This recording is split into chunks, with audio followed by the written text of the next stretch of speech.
അങ്ങനെ സഹോദരന്മാരെ, കേരളം ആഗ്രഹിച്ചതുപോലെ, കേരളത്തിലെ ജനങ്ങൾ ഇക്കഴിഞ്ഞ ദിവസങ്ങളിൽ ചർച്ച ചെയ്തതുപോലെ UDFന്റെ ഒരു തേരോട്ടം തന്നെ കേരളത്തിൽ ഉണ്ടായിരിക്കുന്നു. 100-ൽ പരം സീറ്റുകൾ നേടി UDF അധികാരത്തിൽ വരാൻ പോകുന്നു എന്നുള്ളതാണ് ഈ ദിവസത്തെ ഏറ്റവും പ്രധാനപ്പെട്ട വാർത്ത എന്ന് പറയുന്നത്. LDFന്റെ കോട്ട കുത്തകകൾ തകർത്തെറിഞ്ഞുകൊണ്ടാണ് അധികാര കേന്ദ്രങ്ങളിലേക്ക് ജയിച്ചു കയറുന്നത്. ഈ നിമിഷങ്ങളിൽ വരുന്ന വാർത്തകൾ അത്തരത്തിലുള്ളതാണ്. നമുക്കറിയാം, കേരളത്തിൽ പ്രതീക്ഷിക്കാത്ത വിജയമെന്ന് പറയുന്നത് പേരാമ്പ്രയിൽ ഫാത്തിമ തെഹ്ലിയ 7100-ൽ പരം വോട്ടുകൾക്ക് വിജയിച്ചിരിക്കുന്നു എന്നുള്ളതാണ്.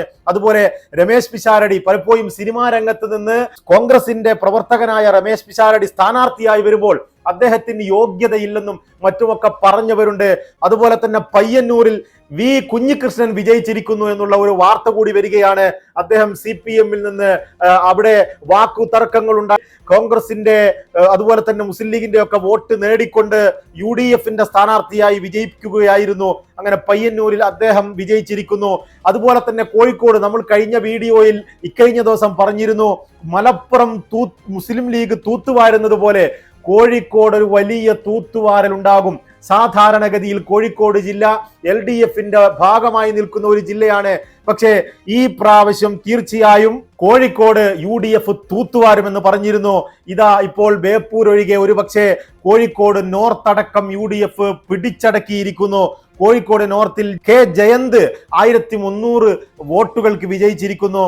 അതുപോലെ തന്നെ സന്ദീപ് വാര്യർ എന്ന് പറയുന്ന BJPയിലെ ശക്തനായ പ്രവർത്തകൻ BJP വിട്ടുകൊണ്ട് കോൺഗ്രസിലേക്ക് വരികയും UDFന്റെ സ്ഥാനാർത്ഥിയായി തൃക്കരിപ്പൂരിൽ നിന്ന് സന്ദീപ് വാര്യർ 1984 വോട്ടുകൾക്ക് അവിടെയും വിജയിച്ചിരിക്കുന്നു.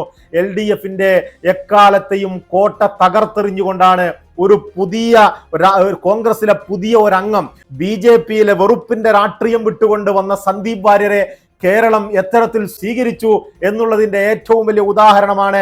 അവിടെ CPM-കാർ പോലും വോട്ട് ചെയ്തുകൊണ്ട് സന്ദീപ് വാര്യരെ വിജയിപ്പിക്കുന്ന സാഹചര്യത്തിൽ കേരളത്തിലെ മൊത്തത്തിലുണ്ടായ UDF തരംഗത്തിൽ തൃക്കരിപ്പൂരിൽ സന്ദീപ് വാര്യരും ജയിച്ചു കയറിയിരിക്കുന്നു എന്ന് തന്നെ വേണം പറയാൻ, ചെറിയ ഭൂരിപക്ഷത്തിനാണെങ്കിലും. അതുപോലെ തന്നെ കാലങ്ങളായി CPM അടക്കി വെച്ചിരുന്ന നാദാപുരം KM അഭിജിത്ത് വിജയിച്ചു എന്ന് പറയുമ്പോൾ അത്ഭുതമെന്നല്ലാതെ പറയാനില്ല.